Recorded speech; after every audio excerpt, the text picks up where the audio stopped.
வணக்கம். வழக்கம் போல் உங்களுடைய ஆதரவை எனக்கு சப்ஸ்கிரைப் மூலம் பண்ணி நல்ல கண்டென்ட் கொடுக்கறதுக்கு என்னை ஊக்குவிக்குமாறு வேண்டுகிறேன். இன்றைக்கி எதை பற்றி பேச போகிறோன்னா, இந்த கிளாம்பாக்கம் பஸ் ஸ்டாண்டு அது ஆரம்பித்த நாள்லேருந்து பார்த்திங்கன்னா தம்பிகளும் சங்கிகளும் அதிமுகவினரும் அந்த திட்டத்தை பற்றி, அந்த பஸ் ஸ்டாண்டை பற்றி புரளிகளாகவும் பொய்களாகவும் மற்றும் அந்த திட்டமே மக்களுக்கு உதவாத திட்டம்ங்கிற மாதிரியும் தொடர்ந்து பார்த்திங்கன்னா அவங்க அந்த சோஷியல் மீடியாவில் ஏதாவது ஒரு நாளைக்கு ஒரு ஸ்டோரி ஏதாவது ஒன்று இந்த திமுகவை எதிர்க்கணுங்கிற ஒரே காரணத்துக்காக தான் பண்ணிகிட்ருக்காங்க. இப்போ இவங்க சொல்கிற எந்த காரணமும் நம்ம எடுத்துக்க முடியாது. ஏன்னா இது அதிமுகவால் கொண்டு வரப்பட்ட திட்டம். திமுக நினச்சிருந்தா என்ன பண்ணியிருக்காங்க, அவங்க தானே கொண்டு வந்த திட்டம், அவங்களே மறுபடியும் ஆட்சிக்கு இதை நிறைவேற்றிக்கிட்டோம், நம்ம ஏன் இதில் ஈடுபடணுன்னு கூட நிறுத்தியிருந்துருக்கலாம். ஆனால் நிறுத்தலை. அது அந்த எண்ணம் அதிமுகவுக்கும் ஜெயலலிதாவுக்கும் தான் இருந்தது. ஆனால் இவங்க சரி, அது மக்களுக்கு நல்ல திட்டம், டிராஃபிக் கன்ஜெஷனை குறைக்கணுன்னா இது ஒரு நல்ல திட்டம் தான் அப்படிங்கிறதுல அதில் உண்மையை உணர்ந்து தான் இவங்களும் அதை அப்படியே பின்பற்றி அதை தொடர்ச்சியாக அவங்க 30% தான் முடிச்சிருந்தாங்க. மீதி 70% இவங்க கொண்டு இப்போ திறக்கிறாங்க.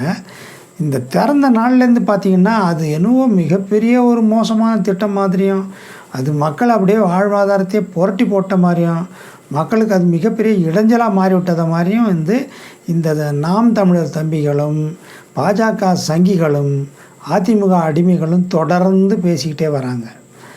ஆனால் இவங்களுடைய உண்மையான காரணம் இப்போ என்னென்னு புரியுதுன்னா, நமக்கு இது கலைஞர் பேரில் இருக்கிறதுனாலையும் திமுகவுக்கு இதை திறந்ததன் மூலமாக ஒரு நல்ல பேர் கிடைச்சதாகவும், இந்த 2 காரணங்களுக்காக தான் இந்த மாதிரி ரொம்பவும் பொங்குறாங்களே ஒழிய இவங்களுடைய எரிச்சல்களுக்கும் இவங்களுடைய காரணங்களுக்கும் இவர்கள் சொல்கிற விஷயங்களுக்குமே எந்த அடிப்படை ஆதாரமும் இல்லை. அது நமக்கு மிக தெளிவாக தெரியுது. இவங்களுக்கு இதே நீங்கள் கலைஞர் பேர் இல்லாமல் வேறு யார் பேர் வச்சுருந்தாலும் இவங்க வாய மூடிட்டு இருந்திருப்பாங்க.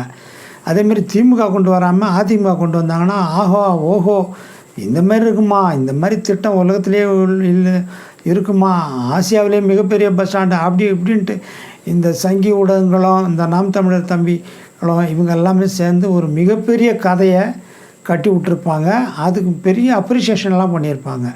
ஸோ இப்போ நமக்கு தெளிவாக புரியுறது என்னென்னா, இது கலைஞர் பேரில் இருக்கிறதுல அவருக்கு எப்படி நல்ல பேர் போயிடக்கூடும், எப்படி நம்ம அதை அனுமதிக்க முடியும், அவர் பேருக்கு எப்படி நம்ம அனுமதிக்கிறது, அதனால் ஒரு காழ்ப்புணர்ச்சி. 2வது, திமுகவுக்கு இந்த பேர் நல்ல பேர் போச்சுன்னா வர எலெக்ஷனில் நல்லா ஏதாவது இன்னும் கொஞ்சம் 4 சீட்டு சேர்த்து வாங்குவாங்களே, நிறைய ஓட்டு வாங்குவாங்களே, அதை நம்ம தடுக்கணுமே, அதுதான் நம்ம குறிக்கோள் அப்படிங்கிறதானே ஒழிய இந்த 2 பர்பஸை தவிர இவங்க எதிர்த்து இந்த திட்டத்தை எதிர்க்கிறதுக்கோ இந்த நவீன வசதியை வேணாம்னு சொல்கிறதுக்கோ எந்த ஒரு சல்லி காரணம் கூட கிடையாது, ஒரு காரணம் கூட கிடையாது. சரி, இப்போ இவங்க சொல்கிற காரணங்களே வரும். இப்போ கோயம்பேடுலேருந்து இங்கே வர்றதுக்கு கஷ்டமாக இருக்குன்னா இப்போ நீங்கள் எதுக்கு கோயம்பேடு போகிறீங்க? இதுதான் நேரம். முன்னே ஒரு காலத்தில் கோயம்பேட்டில் பஸ்ஸு புறப்பட்டுச்சு, அதனால் ஒருத்தருமே இங்கேருந்து அங்கே போய் அப்புறம் அங்கேருந்து திரும்ப டோல் வழியாக பைபாஸ் வழியாக வரணுங்கிற ஒரு கட்டாயம் இருந்தது. இப்போ தான் பஸ் ஸ்டாண்டே இங்கே வந்துருச்சு. இப்போ நீங்கள் எதுக்கு இங்கேருந்து அங்கே போகிறீங்க? அப்புறம் இன்னொரு குற்றச்சாட்டு என்னென்னா, தூரமாக இருக்கிறப்ப திருவொற்றியூர் எண்ணூர் மாதிரி இடத்துலேருந்துலாம் வர முடியலன்ட்டு. நீங்கள் முன்னே எண்ணூர்லேருந்தோ இல்லை திருவொற்றியூர்லேருந்தோ கோயம்பேடுக்கு தான் இந்த பஸ்ஸை ஏறி இருப்பீங்க. இப்போ நீங்கள் கோயம்பேடு வராமல் நேரடியாக நீங்கள் கிளாம்பாக்கம் வர வேண்டியது தானே. உங்களுக்கு பஸ் இருக்குது, E18 இருக்குது, கூடாஞ்சேரி வண்டி, திருவொற்றியூர் கூடாஞ்சேரி வண்டி இருக்குது, ட்ரெயின் இருக்குது, ட்ரெயின் மெட்ரோ ட்ரெயினும் இருக்குது, நம்ம மொபைல் ட்ரெயினும் இருக்குது, எவ்வளோ ட்ரெயின் வசதி இருக்குது. அதேமாதிரி இப்போ புது பஸ் ஸ்டாண்ட்லேருந்து எக்கச்சக்கமான கனெக்டிவிட்டி போட்டிருக்குறாங்க. தாம்பரத்துக்கும் புது கிளாம்பாக்கத்துக்கும் 5 நிமிஷத்துக்கு ஒரு வண்டி இருக்குது, கிண்டிக்கும் அதுக்கும் 5 நிமிஷத்துக்கு ஒரு வண்டி இருக்குது, திருவான்மியூர் கூட வண்டி இருக்குது. இங்கேருந்து போகாத ஊரே இல்லை. இப்போ கிளாம்பாக்கம் பஸ் ஸ்டாண்டில் நீங்கள் வந்தீங்கன்னா, இப்போ நீங்கள் இந்த சைடு அம்பத்தூர், செங்குன்றம், குளத்தூர் இங்கெல்லாம் போகிறதுக்கு பைபாஸ் வழியாக விட்டுருக்குறாங்க. சிட்டியை நீங்கள் டச் பண்ண வேண்டியதில்லை, நேரடியாக வந்து டோலில் போயிட்டு டோல்லேருந்து அந்த ரோடையும் பயன்படுத்துகிற மாதிரி பிளான் பண்ணியிருக்கிறாங்க. ஸோ இப்போ உங்களுக்கு கனெக்டிவிட்டி எங்கேயும் இல்லை அப்படிங்கிற ஒரு சமாச்சாரமே கிடையாது. அதே மாதிரி பார்த்திங்கன்னா கோயம்பேட்டில் இருக்கும்போது நமக்கு இருந்த மிகப்பெரிய பிரச்சனை என்னென்னா, உதாரணத்துக்கு இப்போ வந்து தாம்பரத்துலேருந்து ஒருத்தர் வந்து மதுரை போகணுன்னு வைங்க. இப்போ நீங்கள் இங்கே வந்து பெருங்குளத்தூர் வந்தீங்கன்னா உட்காரத்துக்கு உங்களுக்கு சீட்டு கிடைக்காது. அப்போ என்ன பண்ணுவீங்க, நீங்கள் தாம்பரத்துலேருந்து பெருங்குளத்தூர் வந்து திரும்ப பெருங்குளத்தூர்லேருந்து பைபாஸ் வழியாக கோயம்பேடு போய் அப்புறம் அங்கே பஸ்ஸை பிடிச்சி மறுபடியும் அங்கேருந்து திரும்ப வரணும். டோல் வழியாக வந்து பெருங்குளத்தூர் வந்து தான் வரணும். ஸோ இப்போ உங்களுக்கு அது மட்டும் டபுள் டைம் ஆகலையா அது? இப்போ உட்காந்துட்டு வரணுன்னு நீங்கள் நினைக்கிறீங்கன்னா நீங்கள் இங்கே வந்து கோயம்பேடு போகாமல் நேரடியாக கிளாம்பாக்கம் வர வேண்டியது தான். அதில் உங்களுக்கு என்ன மிகப்பெரிய பிரச்சனை? அதேமாதிரி கட்டு சோறு கட்டிகிட்டு தான் வரணுன்னா எதுக்கு கட்டு சோறு கட்டிட்டு வரீங்க? உங்களுக்கு நான் பைத்தியமா உங்களுக்கு? கோடம்பாக்கத்தில் ஒரு அம்மா எழுதுது, இந்த மரியா ஸ்டாலின் லாரன்ஸ்னு ஒரு அம்மா எழுதுது, தலித் ஆக்டிவிஸ்ட். அந்த அம்மா எழுதுது, கோடம்பாக்கத்துலேருந்து நான் இங்கே கிளாம்பாக்கம் வர்றதுக்கு கட்டு சோறு கட்டிட்டு வரேன். கட்டு சோறு கட்டிட்டு விரும்புனா வாங்க, உங்களுக்கு யார் வேணாண்ணா, எதுக்கு நீங்கள் கட்டு சோறு கட்டுறீங்க? கோடம்பாக்கத்தில் வரணுன்னா ட்ரெயின் வாங்க, ட்ரெயினில் ஏறி பிடிச்சிங்கன்னா தாம்பரத்துலேருந்து கனெக்டிங் இருக்குது. என்ன எவ்வளோ நேரம் ஆகும் போகுது உங்களுக்கு? நீங்கள் கோயம்பேடுலேருந்து நீங்கள் கிளாம்பாக்கம் வர்றதை விட கோடம்பாக்கத்துலேருந்து கிளாம்பாக்கம் வர்றது ஈஸி தானே, டைமும் குறைச்சல் தானே. ஆக இது ரொம்ப அடாவடித்தனம். இது வேணுங்கன்னு ஆட்சிக்கு கெட்ட பேர் உண்டாக்கணும். ஸ்டாலினுக்கு நல்ல பேர் இருக்குது, இதில் நல்ல பேர் ஏர்ன் பண்ணிட்டாரு அப்படிங்கிறத அதை எப்படியாவது கெடுக்கணும்னு சொல்லி கெடுமதி பிடிச்சவங்க இவங்க இவங்க யாருமே இதில் ஊடகவியலாளர்களும் தான் சேர்த்து சொல்கிறோம். நம்ம ஊடகவியலாளர்கள் அவங்க போடுற தலைப்பு பஸ் ஸ்டாண்டை கோயம்பேட்டிலேருந்து கிளாம்பாக்கத்துக்கு மாற்றினது முட்டாள்தனம். யாரை கேட்டுட்டு இவங்களை கேட்கணுமா? ஊடகத்தை கேட்கணுமா? அது முட்டாள்தனம்னா எவனா 2 பேர் தெருவில் போகிறவன் சொல்லுவான், அவன் சொன்னான்னா அது முட்டாள்தனமா? 1.5 கோடி பேர் மக்கள் சென்னையில் வாழுறாங்க. அவங்களுக்கு அவங்களுடைய வசதியை பார்ப்பாங்களா? எவனா ரோட்டில் போகிறவன் ஒருத்தன் சொல்கிறதுக்காக அது முட்டாள்தனமான திட்டம் அது?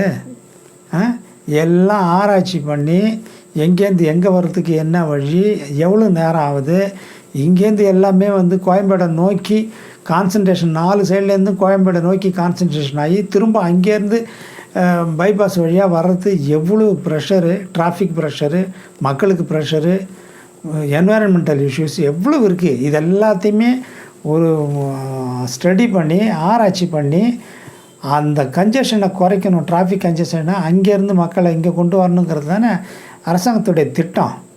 இப்போ என்ன அந்த திட்டத்தில் உங்களுக்கு என்ன குறைஞ்சி போச்சு? இப்போ நீங்கள் திருச்சியிலேருந்து வரீங்க, இறங்கின உடனே உங்களுக்கு கனெக்டிங் இருக்குது.